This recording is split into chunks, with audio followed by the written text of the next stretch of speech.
Warahmatullahi wabarakatuh. Perkenalkan, nama saya Muhammad Abdul Ramadhani dengan NPI 146250007. Pada kesempatan kali ini saya akan membahas tentang external memory. Mungkin teman-teman sudah sering menggunakan flash disk, hard disk, atau SSD, bahkan hampir setiap hari. Tapi sebenarnya apa yang dimaksud dengan external memory? Apa fungsinya dan kenapa komponen ini penting dalam sebuah komputer? Nah, itu yang akan saya jelaskan pada presentasi kali ini. Saya akan membahas mulai dari pengertian, fungsi, jenis-jenis, contoh penggunaannya, sampai kelebihan dan kekurangannya. Pertama ada pengertian. External memory adalah media penyimpanan yang kita gunakan untuk menyimpan data secara permanen. Maksudnya permanen di sini adalah data tetap tersimpan meskipun komputer atau laptop dimatikan. Kalau dibandingkan dengan RAM, keduanya punya fungsi yang berbeda. RAM hanya menyimpan data sementara saat komputer sedang dinyalakan. Misalnya ketika kita membuka Microsoft Word, bermain game, atau mengedit video, data sementara akan diproses di RAM. Nah, saat kita menekan tombol save, data tersebut baru disimpan ke external memory, misalnya ke SSD atau hard disk.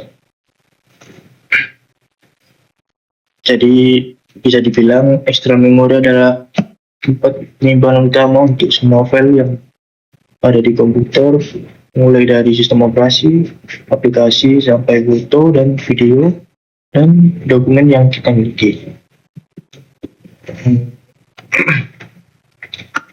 Selanjutnya ada fungsi external memory. Yang pertama tertentu untuk menyimpan data dalam jangka panjang, contohnya seperti tugas kuliah, dokumen, foto, video, ataupun lagu. Fungsi kedua yaitu untuk menyimpan sistem operasi dan aplikasi. Saat komputer dinyalakan, sistem operasi seperti Windows akan dibaca dari media penyimpanan, kemudian dimuat ke RAM agar bisa dijalankan. Selain itu, external memory juga sering digunakan sebagai media backup. Jadi kalau suatu saat laptop rusak atau terkena virus, kita masih punya salinan data yang penting. Ada fungsi lainnya juga, yaitu memudahkan kita memindahkan data dari satu perangkat ke perangkat lain.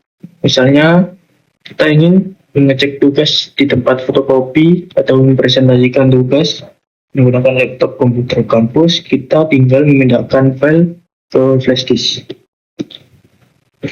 Selanjutnya ada jenis-jenis external memory.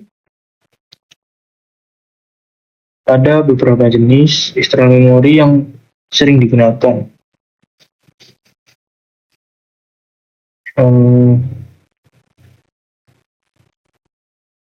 Yang pertama ada hard disk atau HDD. Jadi di sini sudah digunakan sejak lama dan sampai sekarang masih banyak dipakai karena kapasitas besar dan harganya cukup murah. Tapi kekurangannya, kecepatannya masih kalah dibanding SSD. Yang kedua adalah SSD atau solid state drive.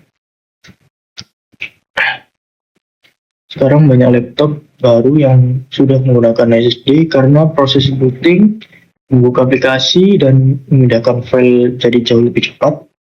Selain itu, SSD juga lebih tahan benturan karena tidak memiliki piringan yang berputar seperti HDD. Selanjutnya ada flash disk. Kalau yang satu ini pasti hampir semua orang pernah pakai. Flash disk biasanya digunakan untuk menyimpan tugas, memindahkan file, atau menginstal sistem operasi. Kemudian ada CD atau DVD. Dulu media ini sangat populer untuk menyimpan lagu, film, dan Star Wars Windows. Tapi sekarang penggunaannya sudah mulai berkurang ya, karena kapasitasnya kecil dan lebih praktis menggunakan hard disk, menggunakan flash disk.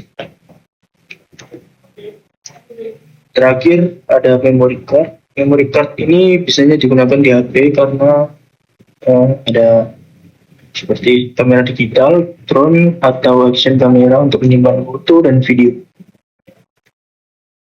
Selanjutnya ada contoh penggunaan. Kalau kita lihat di kehidupan sehari-hari, sebenarnya external memori dipakai hampir setiap hari. Sebagai mahasiswa, misalnya kita menyimpan tugas kuliah, laporan praktikum, dan file presentasi di laptop atau flash disk. Kalau suka fotografi atau videografi, hasil foto dan video biasanya disimpan di memori atau card, di memory card atau SSD. Selain itu, eksternal memori juga sering digunakan untuk backup supaya kalau laptop rusak atau terkena virus, data masih bisa diselamatkan.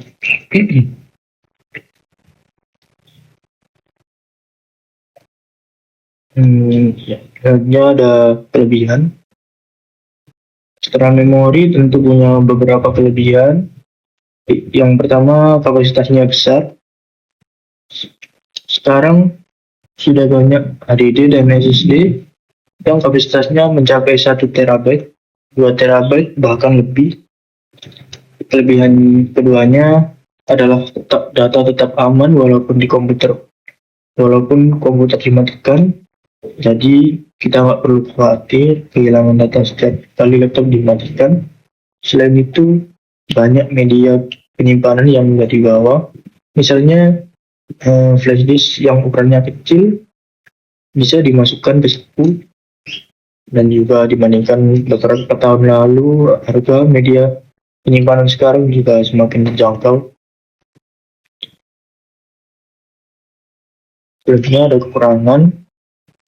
Walaupun punya banyak kelebihan, external memori juga memiliki beberapa kekurangan. Yang pertama yaitu kecepatannya tetap lebih lambat dibanding RAM.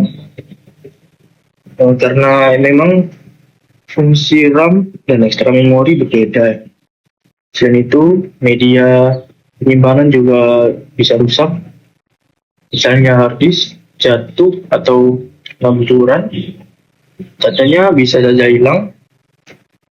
Yang flash disk juga bisa rusak kalau terlalu sering dipakai atau dicabut sembarangan. Selain itu ada risiko terkena virus. Kalau kita sering colok flash disk ke banyak komputer tanpa antivirus, virus bisa ikut menyebar. Makanya penting untuk selalu melakukan backup data dan menjaga media penyimpanan dengan baik. Selanjutnya ada kesimpulan. Jadi bisa kita simpulkan kalau external memori adalah media penyimpanan yang sangat penting dalam komputer. Isinya bukan cuma menyimpan file, tapi juga menyimpan sistem operasi, aplikasi, dan berbagai data penting lainnya. Ada banyak jenis external memori seperti HDD, SSD, flash disk, CD, dan DVD. Ada lagi memory card. Masing-masing punya kelebihan dan kekurangan. Jadi pengguna tinggal memilih sesuai kebutuhan. Yang paling penting adalah kita harus merawat media penyimpanan dengan baik dan rutin, melakukan backup supaya data tetap aman. Mungkin itu saja yang bisa saya sampaikan mengenai external memori. Terima kasih. Wassalamualaikum warahmatullahi wabarakatuh.